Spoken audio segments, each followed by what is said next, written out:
What if I told you that, just 100 years ago, doctors and businessmen believed radioactivity could cure almost anything: acne, arthritis, impotence, even cancer. And thousands of Americans drank radioactive water on purpose, until their bones literally started to dissolve. This is the disturbing true story of Radithor, the miracle cure that turned deadly. In the 1920s, a man named William Bailey claimed he had discovered the greatest medical breakthrough in human history.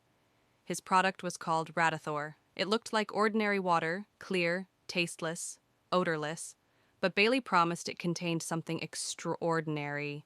He called it internal sunshine. Radithor was made of water infused with radioactive radium isotopes. Bailey advertised that just a few sips a day could treat over 150 diseases, including heart disease, leukemia, arthritis, and even aging itself. To us today, this sounds insane, but in the early 20th century, radium was science's new superstar. Marie and Pierre Curie had discovered radium in 1898, and it seemed almost magical. It glowed in the dark and released energy. X-rays were already being used in hospitals. Even shoe stores used X-ray machines to fit shoes.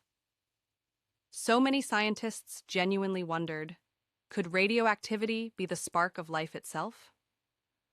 Major medical organizations approved early radioactive treatments, and companies rushed to sell radium products.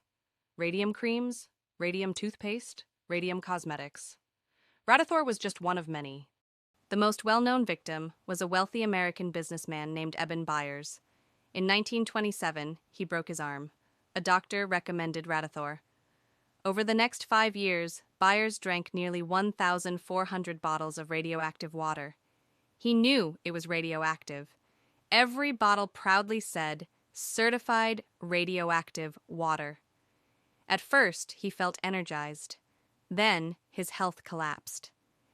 By 1932, radiation had destroyed his jaw, eaten through his bones, and poisoned his organs. Eben Byers died a slow, horrifying death. Newspapers called him the Radium Man. Death shocked the nation. Government investigators stepped in. The Federal Trade Commission banned Radithor, and William Bailey was exposed as a fraud. Ironically, Bailey himself later died of bladder cancer. When his body was tested decades later, it was still radioactive. Radithor hadn't cured disease, it had created it. Radithor wasn't alone. Around the same time, hundreds of factory workers, known as the Radium Girls, were poisoned while painting glow-in-the-dark watch dials.